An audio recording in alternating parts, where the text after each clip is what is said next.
পারে না। তারা অন্যান্য বস্তুবাদী সংগঠনের বিভিন্ন জায়গায় সংগঠন আছে, কিন্তু সারা বাংলাদেশে একদম ওয়ার্ড পর্যন্ত, তৃণমূল পর্যন্ত তাদের সংগ্রামের কার্যক্রম বিস্তার নেই।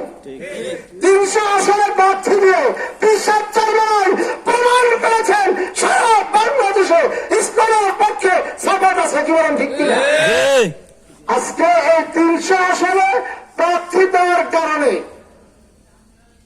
বিএনপি আলারা, বিএনপি এবং জামাত, আওয়ামী লীগ এরা মনে করে পিসাব চেয়ারম্যানের ভারতের দালাল নাউজুবিল্লাহ। আবার বিএনপি মার্কা ওলামা একরাম, জামাত মার্কা ওলামা একরাম এরা বলে পিসাব চেয়ারম্যানের আওয়ামী লীগের দালাল, আওয়ামী লীগ থেকে 300 কোটি টাকা নিয়ে নির্বাচন করছে নাউজুবিল্লাহ। স্পষ্ট ভাষায় বলতে চাই, বাংলাদেশের গোয়েন্দা সংস্থা বিএসবি, যত গোয়েন্দা সংস্থা আছে, যত সাংবাদিক আছে, আজ পর্যন্ত প্রমাণ করতে পারে নাই পিসাব চেয়ারম্যান আওয়ামী লীগের সাথে আঘাত করেছে, প্রমাণ করতে পারে নাই।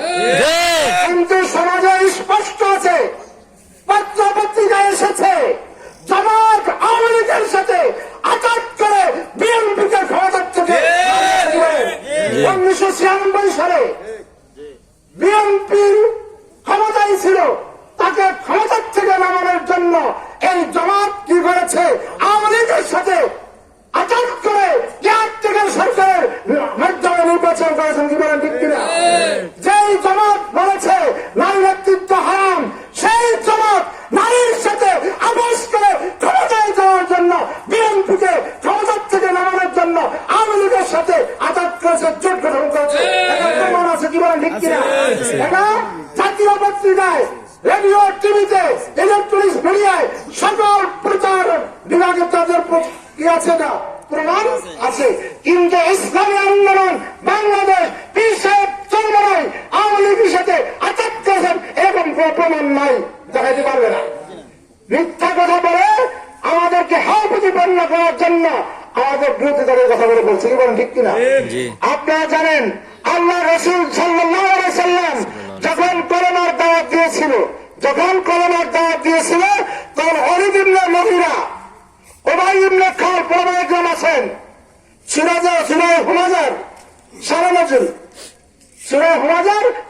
সেখানে বলা হয়েছে আল্লাহ রাসূল যখন করোনার দাওয়াত দেন, করোনার দাওয়াত দেওয়ার কারণে হিন্দু, বৌদ্ধ, খ্রিস্টান বিভিন্ন ধর্মাবলম্বী মুহাম্মদের কথায় সাড়া দিয়ে ইসলাম ধর্ম গ্রহণ করতেছেন।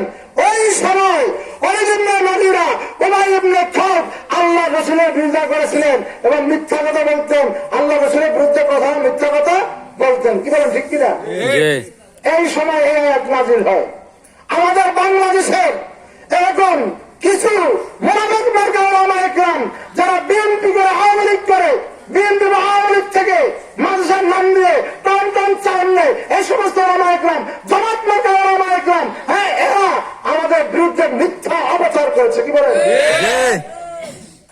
এই জন্য আপনাদেরকে বলবো, সামনে নির্বাচন আসতেছে, আগামী 2 বছর হোক, এমনিতে ঘোষণা করছে অন্তর্বর্তীকালীন সরকার আগামী ডিসেম্বরে নির্বাচন হতে পারে, কিন্তু এর পরিকল্পনা আরো 2 বছর সময় হাতে নিবে। কেন নিবে? এই ফ্যাসিস্ট সরকার আমাদের বাংলাদেশের রঙে ওদের ফ্যাসিস্ট নেতাদেরকে ঢুকিয়ে দিয়েছে। কি বলে? প্রত্যেক ক্ষেত্রে আওয়ামী লীগের চামচাদেরকে ঢুকিয়ে দিছে, যার কারণে সব নিষ্ঠাবান মানুষ ওখানে বসতে পারে নাই। এজন্য সংস্কার করতে হবে। সংস্কার করার পরে যখন দেখবে যে সকল ফ্যাসিস্ট সরকারদের দোসরদেরকে ক্ষমতাচ্যুত করা হয়েছে, এখন নিরপেক্ষ, তখন নির্বাচনের মত তৈরি করবে। ঠিক কিনা? এখন একটা দল উঠে লেগেছে নির্বাচনের মাধ্যমে ক্ষমতায় যাওয়ার জন্য।